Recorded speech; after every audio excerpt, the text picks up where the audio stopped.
वयम् आरम्भं कुर्मः। आम्। तत्र एवमस्ति, तद्धिताधिकारप्रकरणम् इति अस्ति व्याकरणशास्त्रे। एवमस्ति, वयं जानीमः यदा वैयाकरणसिद्धान्तकौमुद्याः पूर्वार्धे अन्तिमं प्रकरणमस्ति तद्धितप्रकरणम् इति। पूर्वार्धे तु भवन्तः जानन्ति सन्ति। तदनन्तरं तत्र अजन्त हलन्तादि विवरणम्, अजन्त हलन्ताव्यय स्त्रीप्रत्यय कारक, तदनन्तरं पुनः समासः, तदनन्तरं तद्धितम् इति तस्य क्रमः। तर्हि तत्सर्वं समाप्य समासपर्यन्तं समाप्य तदनन्तरं तद्धित इत्यत्र आगच्छति। तत्र एवमस्ति, प्रार्थाभिधानं वृत्तिः इति अस्ति। भवन्तः यत् जानन्ति तत् केवलम् एकवारं पुनर्स्मरणाय अहं वदामि। सामान्यतः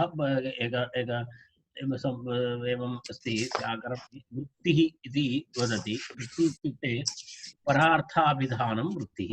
वृत्तिः इति एक शब्दाः मिलित्वा अथवा प्रत्ययः शब्देन सह प्रत्ययान् योजयित्वा अर्थस्य प्रतिपादनं यत्र भवति तद् वृत्तिः इति वदति। यदा उदाहरणं तत्र यदा यदा समासः एव वृत्तिः अस्ति। पञ्चवृत्तयः सन्ति। आहत्य कति वृत्तयः सन्ति? पञ्च। किञ्चित् भवन्तः अपि प्रतिक्रियां कुर्वन्तु। अर्थात् यत्र भवन्तः जानन्ति तद् भवन्तः अपि रिपीट् कर्तुं शक्यते। अर्थात् मम आनन्दाय भवति तत्। अर्थात् भवन्तः तद् विषयं जानन्ति इति अहम् अवगच्छामि। सो पञ्चवृत्तयः के? पञ्चवृत्तयः कृत् तद्धित समास एकशेष सन्नाद्यन्त धातवः पञ्चवृत्तयः। किमस्ति? कृत् तद्धित समास एकशेष सनाद्यन्त तद्धित समास सनाद्यन्त एकशेषाः इति पञ्चवृत्तयः भवन्ति। तत्र वस्तुतः शब्दानां स्वरूपं शब्दस्वरूपम् आधारीकृत्य एवं वृत्तयः भवन्ति। अर्थात् वृत्ति इति तदुक्तं। वृत्त्यर्थावबोधकं वाक्यं विग्रहः इति उच्यते। विग्रहम् अर्थात् का वृत्तिः अस्ति एकस्मिन् पदे, तत्र का वृत्तिः अस्ति इति अवगन्तुं तस्य विग्रहः द्रष्टव्यः। विग्रहः इत्यस्य विवरणमस्ति वृत्त्यर्थावबोधकं वाक्यं विग्रहः। वृत्त्यर्थावबोधकं, वृत्तेः अर्थावबोधकं, वृत्ति तस्य अर्थम् अवगन्तुं यद् आवश्यकं तद् वृत्त्यर्थावबोधकं वाक्यं विग्रहः इति उच्यते। तर्हि एवं तत्रापि पुनः एवमपि अस्ति। एतत् ये नवीनाः छात्राः अत्र दृश्यन्ते तेषां कृते किञ्चित् सरलतायै एतत् सर्वं वदामि। तत्रापि विग्रहः द्विधा भवति। विग्रहः अपि द्विधा भवति। किं किम् अस्ति तत्र? लौकिकः अलौकिकः। लौकिकः विग्रहः इत्यपि भवति, अलौकिकः विग्रहः इति। तर्हि तत्र वृत्त्यर्थावबोधकं वाक्यं विग्रहः इति विग्रहः द्विधा भवति। तर्हि विग्रहः इत्यस्य तर्हि लौकिकः विग्रहः इति द्विधा भवति। विग्रहः द्विधा भवति। तत् कथमस्ति इति एकं तु यदा उदाहरणाय वयम् एकं शब्दं स्वीकुर्मः। यदा वयम् उदाहरणं पश्यामः, समासस्य एकं स्वीकुर्मः। यदा राज्ञः पुरुषः इति एकः, राजपुरुषः इति एकः शब्दः। कः शब्दः? राजपुरुषः। तर्हि तस्य लौकिकविग्रहः इत्युक्ते राज्ञः पुरुषः इति लौकिकः विग्रहः। लौकिकः विग्रहः इति किमर्थं? किम् अलौकिकविग्रहः इत्युक्ते तद् देवानां विग्रहः वा, अलौकिकानां विग्रहः अस्ति वा? तथा नास्ति। लौकिकविग्रहः इत्युक्ते सामान्यव्यवहारे सामान्यजनाः अवगन्तुं शक्नुवन्ति। ये प्रयोगं कुर्वन्ति, भाषायाः ये प्रयोगं कुर्वन्ति ते अवगन्तुं शक्नुवन्ति इति लौकिकः विग्रहः। परन्तु अलौकिकः विग्रहः इत्युक्ते तत् केवलं वैयाकरणानां विषयः। अर्थात् यत्र व्याकरणदृष्ट्या तस्य पुनः विश्लेषणम् इति अलौकिकः विग्रहः। यदा उदाहरणाय यदा राज्ञः पुरुषः इति लौकिकविग्रहः, तस्य पुनः प्रकृतिप्रत्ययभेदेन सह पुनः वयं विग्रहं कुर्मः चेत् सः अलौकिकः विग्रहः। अर्थात् किं किं भवति तत्र? यदा राजन् इति शब्दः, राजन् इति मूलप्रातिपदिकं भवति, ततः पुनः ङस् इति प्रत्ययः भवति। तर्हि राजन् प्लस् ङस् इति भवति तत्र षष्ठी एकवचनस्य प्रत्ययः ङस् प्रत्ययः। तदनन्तरं पुनः पुरुषः इति पुरुष प्लस सु इति भवति सुप्रत्ययः प्रथम एकवचनस्य प्रत्ययः सो राजन् ङस् पुरुष सु इति भवति चेत् तद् अलौकिकविग्रहः अर्थात् राज्ञः पुरुषः इति यदस्माभिः पूर्वम् उक्तं तदेव वस्तुतः विश्लेषितम् अस्ति तत्र प्रकृतिप्रत्ययभेदेन तर्हि तत् अलौकिकविग्रहः यदा तत्र पूर्वमेव मया उक्तं यदा एवं द्विधा विग्रहः भवति लौकिकः विग्रहः अलौकिकः विग्रहः इति एतत् सर्वेषामपि विग्रहाणां भवति अर्थात् कृत् मध्येपि विग्रहः भवति तद्धितेपि विग्रहः भवति कृत् वृत्तौ अपि विग्रहः भवति तद्धितवृत्ति अनन्तरं समासवृत्ति तदनन्तरं सनाद्यन्तवृत्ति तदनन्तरम् एकशेषवृत्ति एवं पञ्चप्रकाराः वृत्तयः भवन्ति सर्वासामपि वृत्तीनां तत्र किं भवति एवं विग्रहः अपि भवति विग्रहादेव तत्र तस्मिन् पदे तस्मिन् शब्दे का वृत्ति इति अवगन्तुं शक्यते तर्हि तत्र विग्रहस्य बहु महत्त्वमस्ति विशेषेण गृह्यते विशेषेण ग्रहः भवति ग्रहणं इति वस्तुतः विग्रहः इति भवति खलु तत्र विशेषग्रहणं भवति सामान्यग्रहणं न विशेषग्रहणं भवति विशेषग्रहणं भवति इति कृत्वा तत्र किं वदामः वयं विग्रहः इति वयं वदामः तर्हि तत्र पञ्चवृत्तिषु कृत् इति अस्ति कृत् प्रत्ययाः जानन्ति कृत् प्रत्ययाः सामान्यतः कृत् प्रत्ययाः धातुभ्यः भवति धातोः कृत् प्रत्ययः भवति तत्र धात्वधिकारः इति अस्ति तत्र धात्वधिकारः भवति तत्र धातोः कृत् प्रत्ययाः भवन्ति यदा उदाहरणाय एतत् सर्वं वयं प्रतिदिनं वयम् उपयोगं कुर्मः एवं नास्ति वयं न जानीमः इति किमपि नास्ति एतत् सर्वं वयं जानीमः परन्तु केवलं तस्य साङ्केतिकरूपेण व्याकरणरूपेण वयम् अधिकं एवं चिन्तनं न कृतवन्तः यदा यदा वयं पश्यामः कृत् कृत् पाठितुं वयं जानीमः यदा गतवान् गतवती गतं पठितवान् पठितवती अथवा बहु रूपाणि सन्ति बहु एतादृश यदा यदा गच्छन् गच्छन्तौ गच्छन्तः इत्यादि भवन्ति कर्तव्यं करणीयम् इत्यादि एतादृश बहुविधरूपाणि सन्ति तत् कृत् तदनन्तरं समासरूपाणां विषये भवन्तः जानन्ति एकशेषसनाद्यन्तविषये इदानीं न वदामि तदनन्तरं पश्यामः समासविषये भवन्तः जानन्ति तदनन्तरं कृत् विषये तदपि भवन्तः जानन्ति तत्र तृतीयः प्रकारः अस्ति तद्धितशब्दाः वस्तुतः संस्कृतभाषायां कृत् शब्दाः अनन्तरं तद्धितशब्दाः एते वस्तुतः बहु आश्चर्यकराः अर्थात् पदजनकसामर्थ्यम् इति यदुच्यते अर्थात् नवीनानां पदानां रचनायै नवीनानां पदानां योजनाय भाषायां वस्तुतः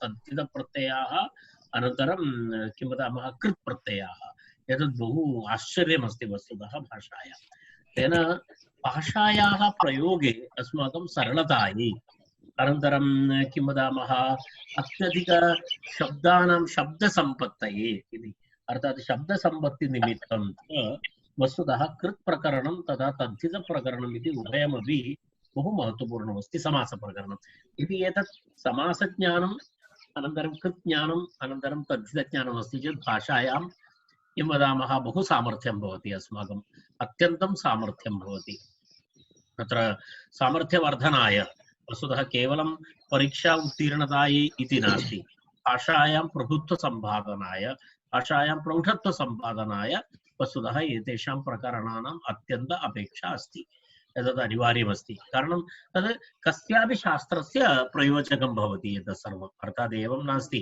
यः व्याकरणं पठति तेनैव एतत् ज्ञातव्यं तथा नास्ति एतत् सर्वं सर्वैः ज्ञातव्यं किमर्थम् इत्युक्ते प्रौढता भाषायां प्रौढता सम्पादनाय एतद् अत्यन्तं महत्त्वपूर्णमस्ति अन्यथा भाषा न भवति इति एकवारं भवतां मनसि भवतु इति केवलम् एतद् वयम् परीक्षानिमित्तं सिलबस् इति न ततोपि अस्माकं जीवनस्य एक पैकेज् अस्ति अग्रे गन्तुम् एतत् संस्कृतक्षेत्रे केवलं परीक्षा तु एवमेव एतत् न पठति चेदपि उत्तीर्णाः भवन्ति इदानीम् आगामिकालः तु परीक्षा एव न भवति इति श्रूयते तत्र केवलं भवतां रजिस्ट्रेशन् भवति केवलं रजिस्ट्रेशन् भवति चेत् सर्टिफिकेट् प्राप्नुयात् तादृशकालखण्डः भवतः तेन तर्हि एवमस्ति सो वयं स्टार्ट् कुर्मः वयम् इदानीम् आरम्भं कुर्मः तर्हि तद्धिताधिकारप्रकरणम् इति अस्ति तद्धितशब्दान् भवन्तः जानन्ति तदा तद्धितशब्दाः अपि नवीनाः न यदा वयम् आरम्भं कुर्मः दाशरथिः इति शब्दः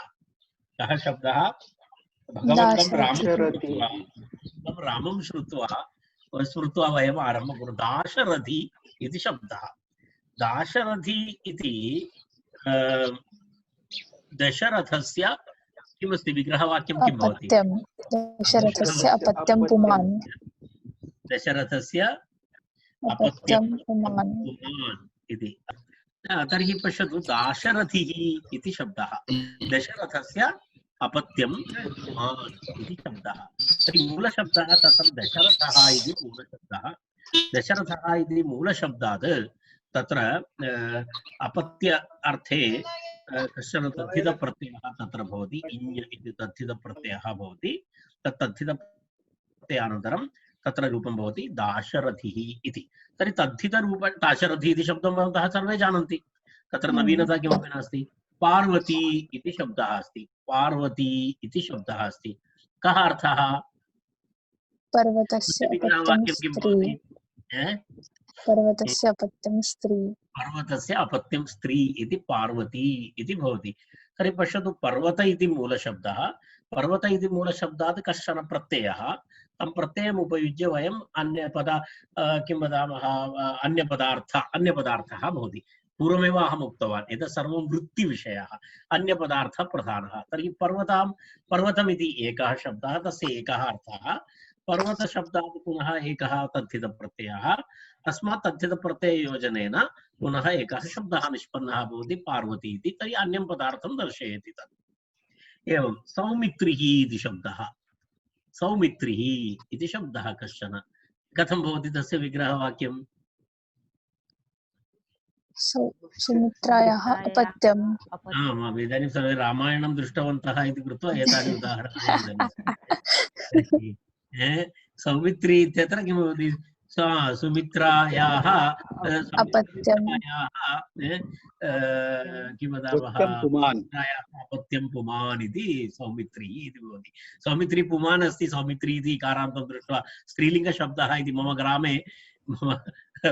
ग्रामे कुत्रचित् एकः बहु दुःखितः आसीत् तस्य नाम सौमित्री इति अस्ति तर्हि सः यत्र कुत्रापि अप्लिकेशन् करोति तर्हि सर्वत्र परीक्षार्थं वा कुत्रापि भवति तस्य बालिकानां सह सीट् भवति बालिकाभ्यासः सौमित्री इति दृष्ट्वा इकारान्तशब्दं दृष्ट्वा सामान्यतः एकः विचारः भवति कदाचित् सौमित्री एतत् सुमित्रा सौमित्री स्त्रीलिङ्गशब्दः इति कृत्वा कुत्रचित् गर्ल्स् बञ्च् मध्ये एव सर्वदा स्थानं भवति स्म एवमपि भवति कदाचित् एनिवे पश्यतु बुद्धिमान् इति शब्दः बुद्धिमान् इति शब्दः कथं भवति विग्रहवाक्यं बुद्धिः अस्य अस्ति बुद्धिः अस्य अस्ति इति बुद्धिमान् इति तद्धितशब्दः भवति तद्धितः शब्दः एषः सो बुद्धिमान् इति शब्दः गरुत्मान् इति शब्दः एवं भिन्न भिन्न यदा यदा कौन्तेयः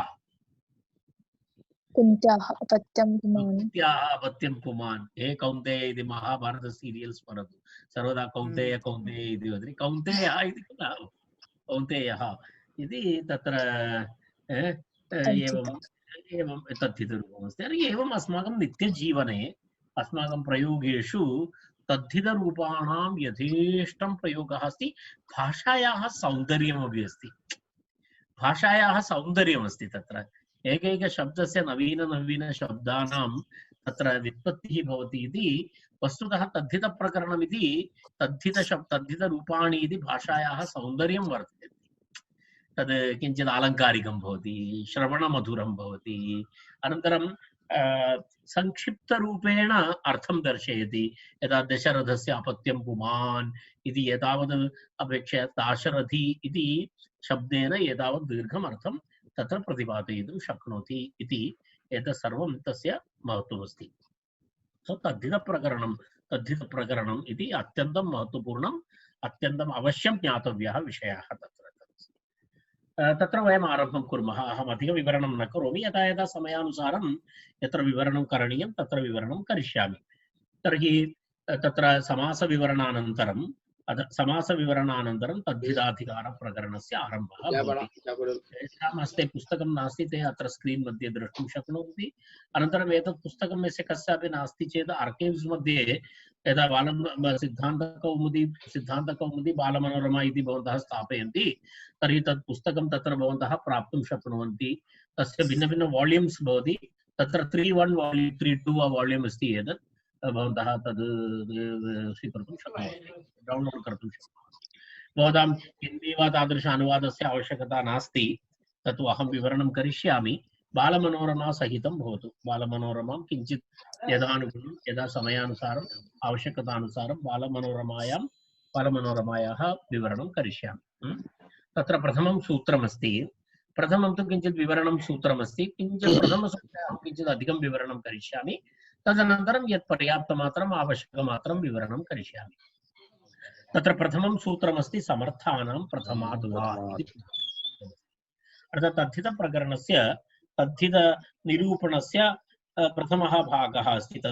तत्र एवमस्ति, पदत्रयमस्ति अस्मिन् सूत्रे।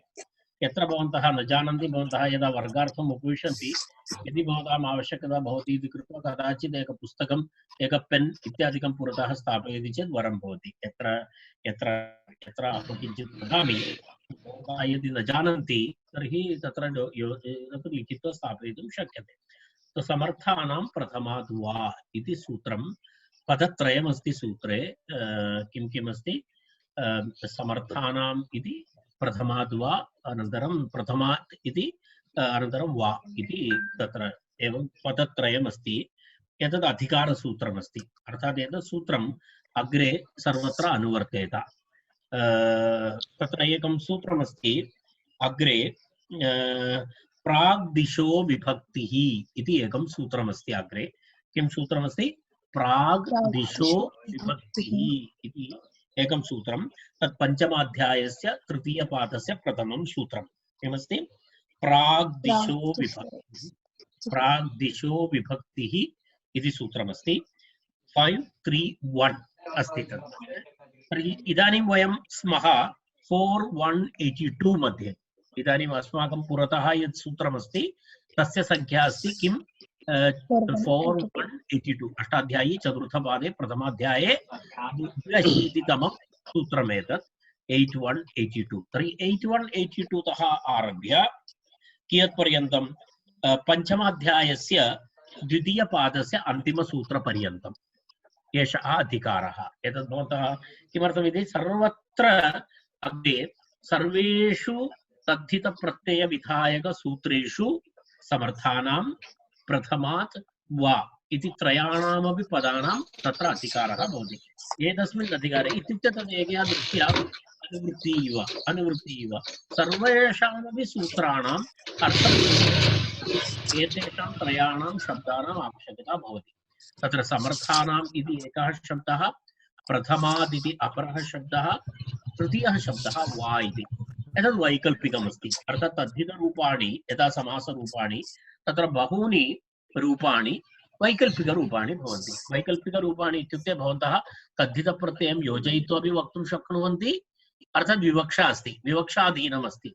यदा यदा यदा उदाहरणं दशरथस्य अपत्यं पुमान् इत्यपि भवन्तः वक्तुं शक्नुवन्ति, दाशरथी इत्यपि वक्तुं शक्नुवन्ति। एवं नास्ति भवन्तः तद् तद् व्यस्तं कर्तुं न शक्नोति इति नास्ति। अर्थात् यदा पर्वतस्य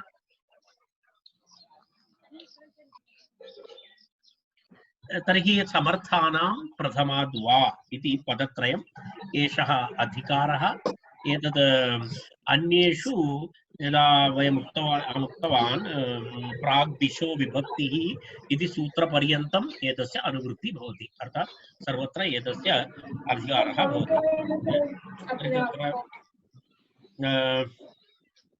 यदा उदाहरणाय इदानीं वयम् एकम् उदाहरणं पश्यामः। तत्र किमस्ति? समर्थानां प्रथमाद् वा इति अस्ति।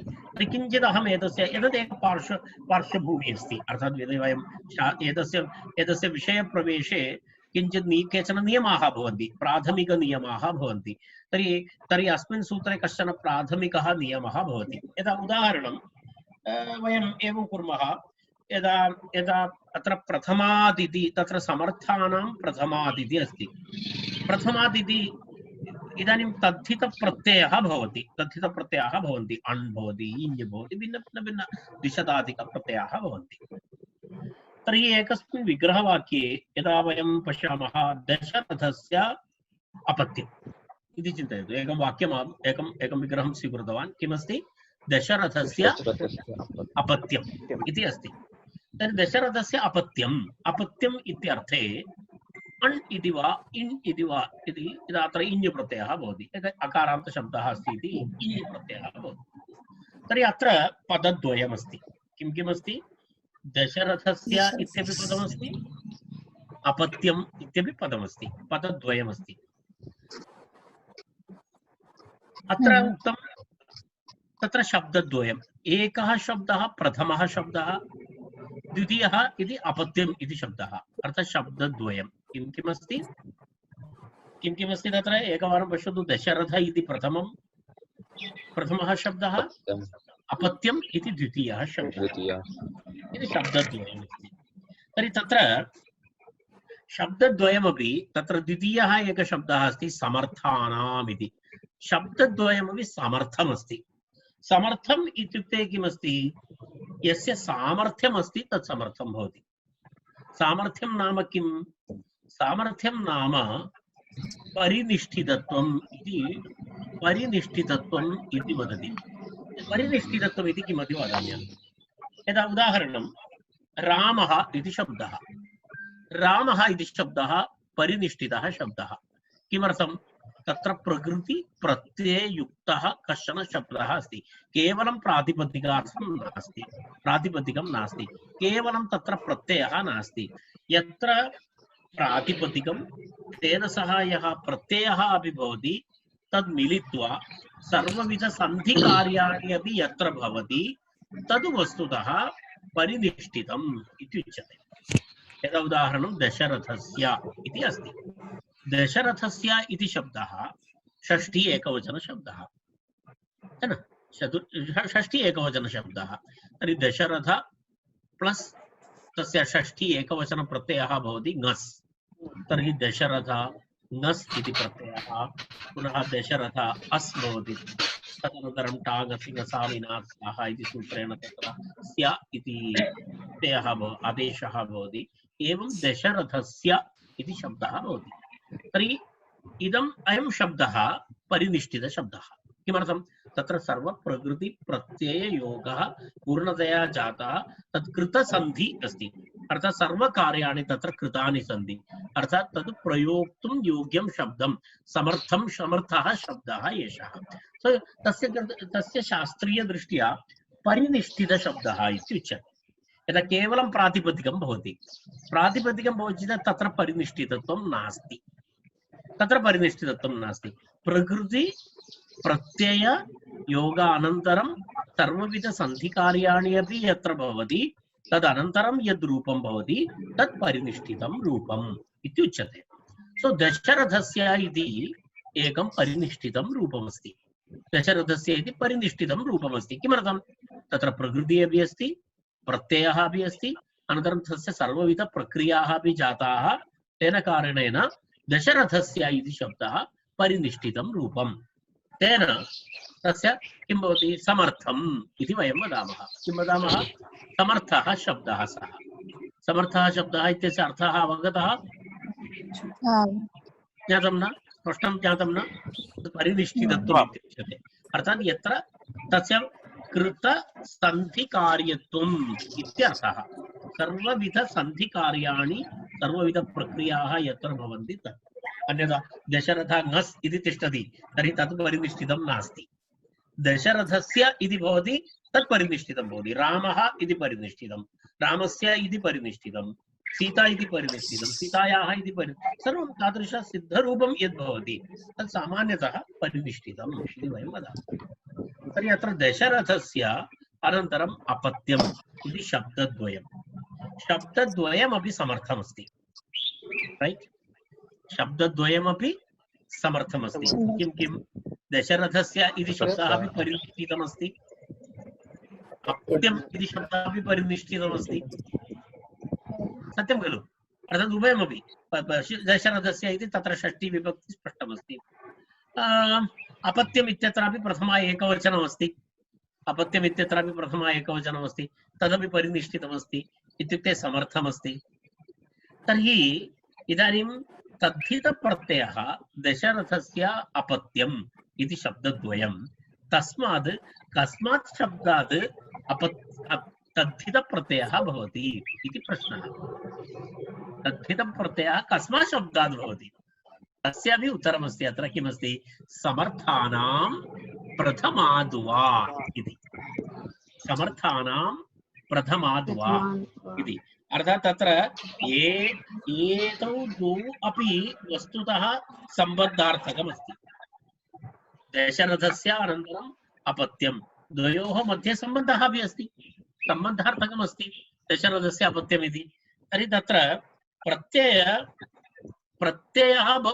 यदि तद्धितप्रत्ययः भवितुं शब्दद्वयमपि समर्थमस्ति कारणं परस्परसम्बन्धः अस्ति दशरथस्य अनन्तरम् अपत्यम् इत्यस्य द्वयोः अपि परस्परसम्बन्धः अपि अस्ति तर्हि प्रत्ययः भवितुं पदद्वयमपि वस्तुतः किमस्ति समर्थमस्ति तत्र समर्थमस्ति इति कृत्वा तर्हि तत्र समस्यायाः परिहाराय अर्थात् एतस्य सन्देहस्य निवारणाय कस्मात् शब्दात् प्रत्ययः भवति इति सन्देहनिवारणाय वस्तुतः एतस्य सूत्रस्य आवश्यकता अस्ति तत्र किं भवति समर्थानां किं भवति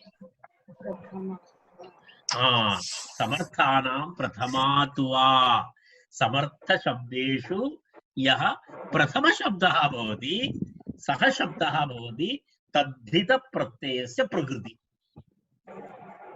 ज्ञातं तद्धितप्रत्ययः कुतः भवति प्रथमशब्दात् भवति इत्युक्ते दशरथस्य अपत्यम् इति शब्दद्वयं तत्र प्रथमः शब्दः दशरथस्य द्वितीयः शब्दः अपत्यम् तर्हि तद्धितप्रत्ययः कस्मात् शब्दात् भवति प्रथमशब्दात् भवति इति अस्ति तदेव तत्र एकं विवरणम् एतद् अग्रे पूर्ण तद्धितप्रकरणस्य आन्तम् अस्माभिः एतस्य सूत्रस्य स्मरणं करणीयं तर्हि प्रत्ययः कुतः भवति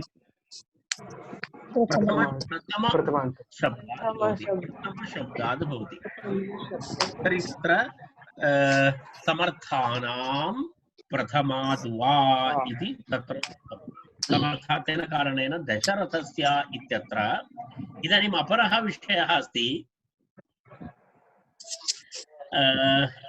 दशरथस्य इति शब्दात् प्रत्ययः भवति वा दशरथ इति शब्दात् प्रत्ययः भवति वा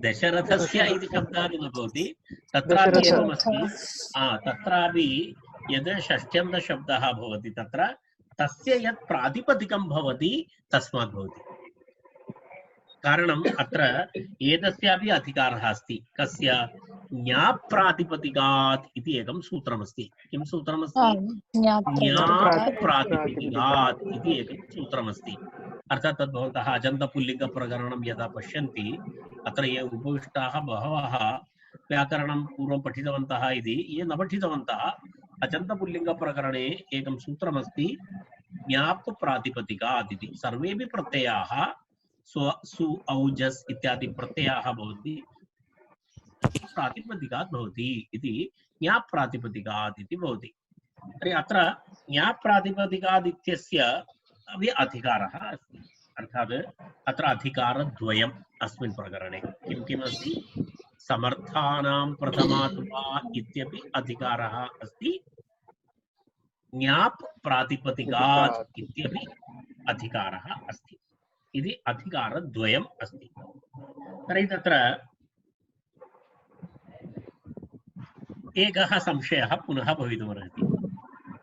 समर्थः तु सुबन्धः भवति। समर्थः तु सुबन्धः भवति। अहं पूर्वम् उक्तवान् समर्थः नाम सुबन्धः इत्युक्ते परिनिष्ठितं। प्रातिपदिकं नाम भिन्नं भवति। प्रातिपदिकम् इति सुबन्धं नास्ति। प्रातिपदिकम् इत्युक्ते मूलप्रकृतिः अस्ति। यदा रामः इत्यत्र राम इति प्रातिपदिकं, दशरथस्य इत्यत्र दशरथ इति प्रातिपदिकं। तर्हि समर्थात् प्रातिपदिकात् प्रत्ययः इति भवति चेत् समर्थात् प्रातिपदिकात् प्रत्ययः इत्युच्यते चेत् सुबन्ध शब्दात् अनन्तरं प्रातिपदिकात् इति भवति। तद्वयं किञ्चित् कष्टं भवति। तत् प्रातिपदिकम् इत्युक्ते केवलं दशरथ इति शब्दः। समर्थशब्दः इत्युक्ते दशरथस्य इति शब्दः। सो प्रातिपदिकम् अनन्तरं किमस्ति समर्थम्। एतयोः द्वयोः मध्ये भेदः अस्ति। प्रातिपदिकम् इत्युक्ते मूलप्रकृति, समर्थ इत्युक्ते प्रत्यययुक्तः।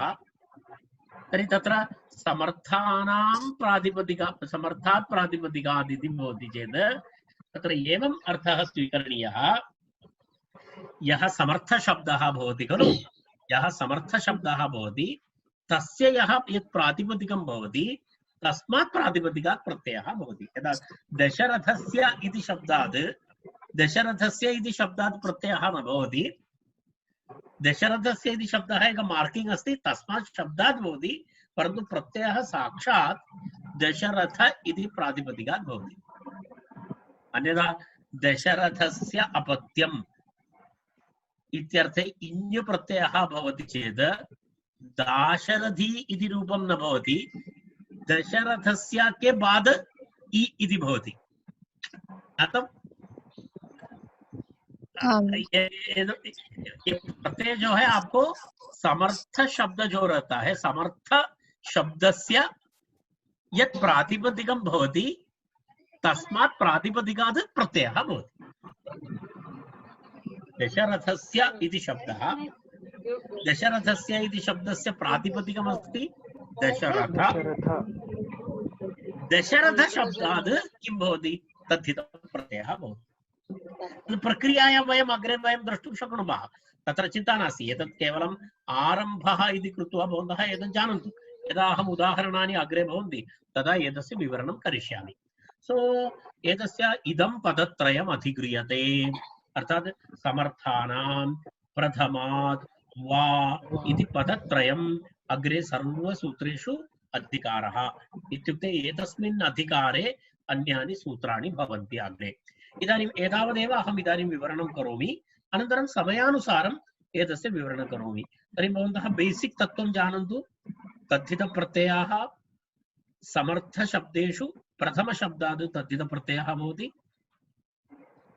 समर्थशब्दस्य यत् प्रातिपदिकं भवति तस्मात् प्रातिपदिकात् प्रत्ययः भवति, न तु समर्थशब्दस्य पूर्णं।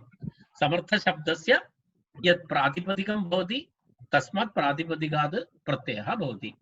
एतत् एषः अधिकारः। एतत् चलति कियत् पर्यन्तं? प्राग्दिशः इति यावत्।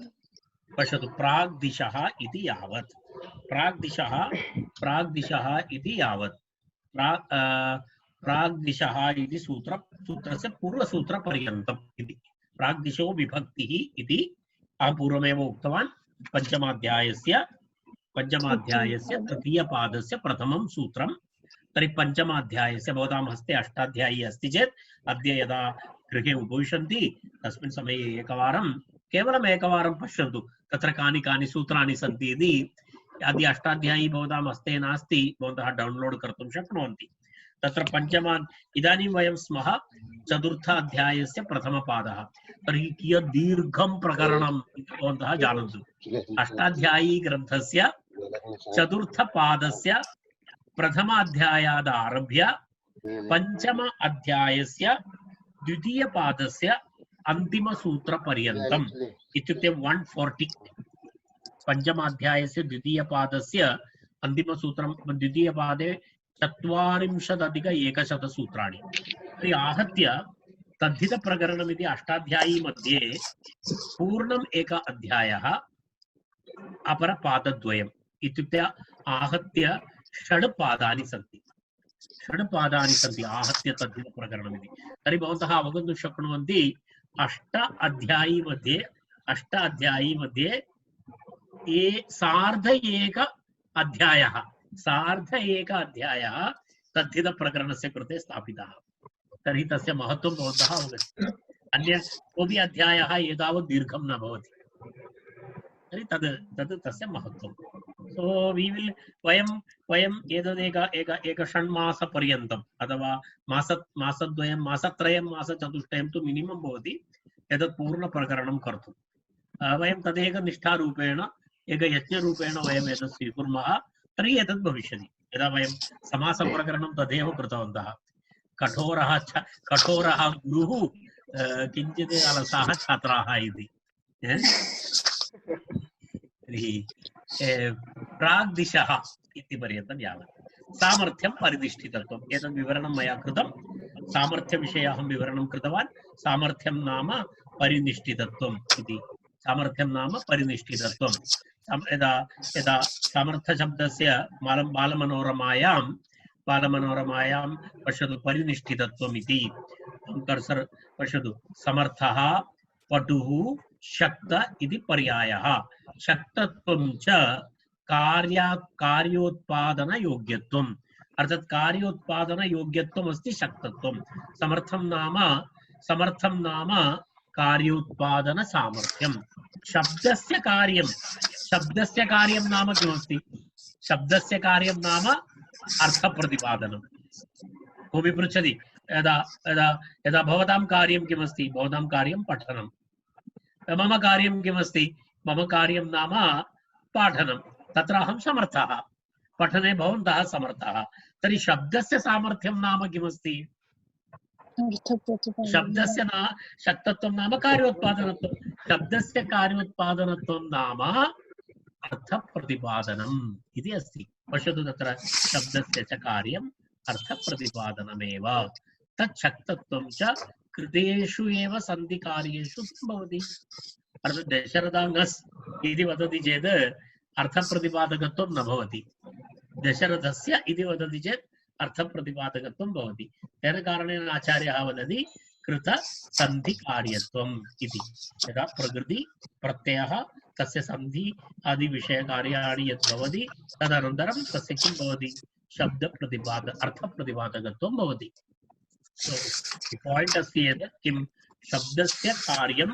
शब्दस्य कार्यं नाम अर्थप्रतिपादनं शब्दस्य कार्यम् इति अस्ति। तर्हि कृतसन्धिकार्यत्वम् इति यावत् तावदेव अस्मिन् सूत्रे विवरणं करणीयमस्ति। तदनन्तरं सन्दर्भानुसारं वयम् अग्रे पश्यामः। प्राग्दीव्यतो अण् इति अन्तिमं सूत्रं। किं सूत्रमस्ति? भवन्तः द्रष्टुं शक्नुवन्ति खलु? प्राग्दीव्यतो अण् इति सूत्रं। पदच्छेदं करोतु। प्राग्दीव्यतः अण्। प्राग्दीव्यतः अण् इति पदत्रयमस्ति अस्मिन् सूत्रे। प्राग्दीव्यतः अण् इति अस्ति। एकं सामान्यं सूत्रमस्ति एतत्। एतदपि वस्तुतः अधिकारसूत्रमस्ति। प्राग्दीव्यतः अण् इति अस्ति। तत्र एकं सूत्रमस्ति। तेन दीव्यति हनति जयति जितम् इति एकं सूत्रं। किं सूत्रमस्ति? तेन दीव्यति हनति जयति जितम् इति चतुर्थाध्यायस्य चतुर्थपादस्य द्वितीयं सूत्रं। तत्र दृश्यते तेन दीव्यति इति दृश्यते। तावत्पर्यन्तम् अर्थात् किं सूत्रं? तेन दीव्यति खनति जयति जितम् इति सूत्रं 442। तावत्पर्यन्तं तत्र इत्यतः प्राक् अण् अधिक्रियते तावत् पर्यन्तं यत्र यत्र प्रत्ययः न उक्तः तत्र सर्वम् अण् इति प्रत्ययः भवति अनधिकारः इति अग्रे अण् इति कामन् प्रत्ययः तद्धितप्रत्ययः भवतः जानन्ति अण् इति यत्र अण् इति सामान्य प्रत्ययः अन्ये ये प्रत्ययाः अग्रे दृश्येयुः दृश्येत तत्सर्वं वस्तुतः अपवादप्रत्ययः अण् इति उत्सर्गः उत्सर्गः इत्युक्ते सामान्यः उत्सर्गशब्दस्य कः अर्थः अस्माकं व्याकरणशास्त्रे द्विधा प्रत्ययाः भवन्ति व्याकरणशास्त्रे उत्सर्गाः अपवादाः उत्सर्गप्रत्ययाः अपि भवन्ति अपवादप्रत्ययाः अपि भवन्ति अर्थात् उत्सर्गः इत्युक्ते सामान्यप्रत्ययः अपवादः इत्युक्ते विशेषवित्ययः अपवाद इत्युक्ते विशेषप्रत्ययः तर्हि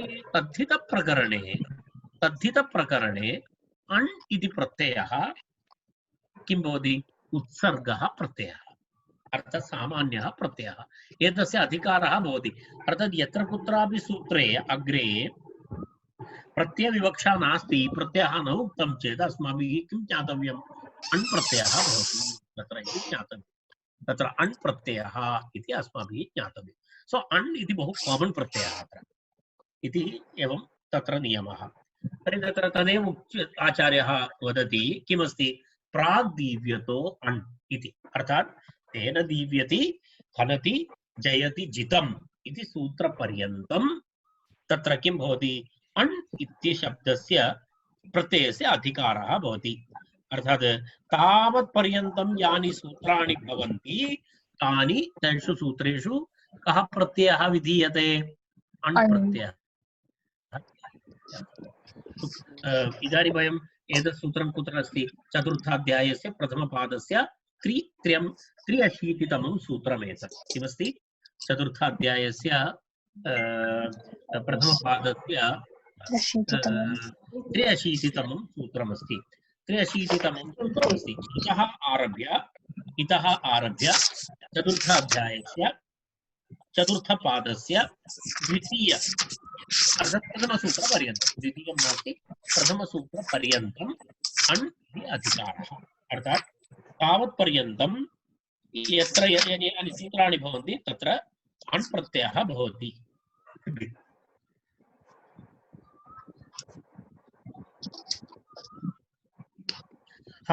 परन्तु तत्र मध्ये मध्ये इत्युक्ते इदानीम् इतः आरभ्य तावत् पर्यन्तम् अण् प्रत्ययः एव भवति इति नास्ति सामान्यतः भवति परन्तु बहुषु सन्दर्भेषु अपवादसूत्राणि अपि भवन्ति अपवादप्रत्ययाः अपि भवन्ति तर्हि अपवादप्रत्ययाः सामान्यनियमान् बाधन्ते इति नियमः तद् केवलं कृत् प्रकरणं त्यक्त्वा धात्वधिकारं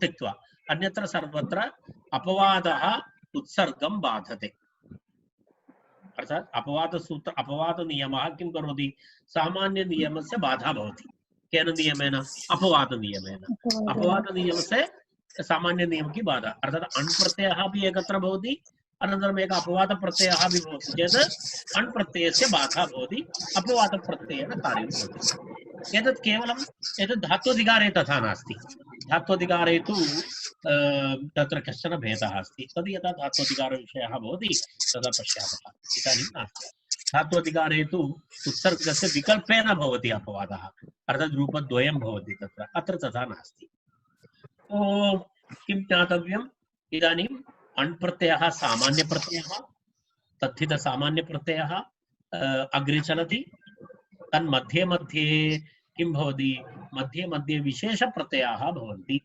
अर्थात् अपवादप्रत्ययाः अपि भवन्ति यत्र अपवादप्रत्ययः भवति तर्हि सामान्यप्रत्ययस्य बाधा भवति इत्यर्थः इति इत्यतः प्राक् अण् अधिक्रियते इति उक्तं तर्हि एतावत् पर्यन्तम् इदानीम् इतः आरभ्य प्रक्रियासूत्राणि आरभन्ते तर्हि एतेषु विषयेषु कस्यापि संशयः अस्ति वा एतावत् मया उक्तं तत्र कस्यापि संशयः अस्ति भवतः प्रष्टुं शक्नुवन्ति तदनन्तरम् अहम् अग्रिमसूत्रं प्रति गच्छामि हरि ओम् महोदय। हर्षः हस्तम् उपरि कृतवान्। भवतः संशयः अस्ति वा? आम्। पृच्छतु। कृत तद्धितयोः भेदः ज्ञानाय नियमः अस्ति वा? शास्त्रोक्त नियमः नास्ति मित्र। वृत्तितः अवगन्तव्यं। वृत्ति विग्रहवाक्यं वृत्त्यर्थावबोधकं वाक्यं विग्रहः इति आरम्भे एव अहम् उक्तवान्। एकैकस्यापि शब्दस्य वृत्ति अवगमनाय विग्रहवाक्यं द्रष्टव्यम् इति तत्र उपायः। अन्य उपायः नास्ति। अनन्तरम् अनुभवेन प्रयोगेण मन्दं मन्दं तत् स्वयमेव अवगच्छति। यदा कर्तव्यम् इति रूपं दृष्ट्वा भवान् वदतु, कर्तव्यम् इति रूपं कृत्प्रत्ययः वा तद्धितप्रत्ययः वा? कृत् अस्ति। किमर्थं? तत्र कृत् धातुतः निष्पन्न कृ धातुतः कर्तव्यम् इति अस्ति। गन्तव्यम् अथवा इदानीं सः गच्छन् अस्ति, तर्हि गच्छन् इति शब्दः तद्धितरूपं वा कृतरूपं वा?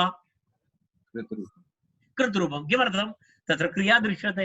यत्र क्रिया यदि दृश्यते तत्र सामान्य तत् कृत्प्रत्ययान्तरूपाणि भवन्ति। कारणं कृत्प्रत्ययः सर्वदा धातोः भवति। तद्धितप्रत्ययः किं भवति? नामरूपात् भवति। इति बेसिक् भेदः, प्राथमिकः भेदः। अनन्तरम् अन्ततो गत्वा तस्य अन्तः कीदृश वृत्तिः अस्ति तद् विग्रहवाक्यात् अवगतम्। अग्रे महोदय, नाम प्राक्तनं यत् प्रकरणं पठितम् अस्माभिः समासप्रकरणं, तत्र प्रथमं सूत्रमासीत् समर्थः पदविधिः इति। तत्रापि समर्थः इत्येव उक्तम्, अत्रापि पुनः समर्थ इत्येव उच्यते। तर्हि अनयोः कः भेदः? एकार्थी भावः अस्ति। तत्रापि एकार्थी समासप्रकरणेऽपि तत्र किमस्ति? समर्थशब्दस्य कः अर्थः? एकार्थी भावः इति उक्तः न समर्थशब्दस्य। किञ्चित् लैट् शेड् अत्रापि एकार्थी भावः अस्ति। एकार्थी भावं विना वृत्तिः तु न भवति न। अत्रापि यदा दशरथस्य अपत्यम् इत्यत्र दाशरथि इत्यत्र एकार्थी भावः तु अस्ति एव। अस्ति अत्रापि किञ्चित् अनुवर्तते, तत्रापि अस्ति। परन्तु अत्र मुख्यनियमः एतस्य समर्थानां प्रथमाद् वा इति सामान्य। सामर्थ्यं तु आवश्यकमेव। सामर्थ्यं नास्ति चेत् पदविधिरेव न भवति। पदविधिनिमित्तं तु सामर्थ्यम् आवश्यकमेव। तत्तु अस्ति एव। सामर्थ्यं नास्ति चेत् समर्थ्यं नाम परिनिष्ठितत्वं। सामर्थ्यं नाम परिनिष्ठितत्वं तदहं पूर्वम् उक्तवान्। तत्रैव पदविधिः भवति। अत्र विशेषतया समर्थानां प्रथमाद् वा इत्युक्तम्। अर्थात् अत्र प्रत्ययविधानं कुतः भवति? तस्य कृते समर्थानां प्रथमाद् वा इति। सामर्थ्यं तु आवश्यकमेव। समर्थानां मध्ये एव पदविधिः भवति। अन्यथा सामर्थ्यं नास्ति चेत् पदविधिः न भवति। तर्हि अहं पश्यामि, इदानीं वयम् अत्र तिष्ठामः।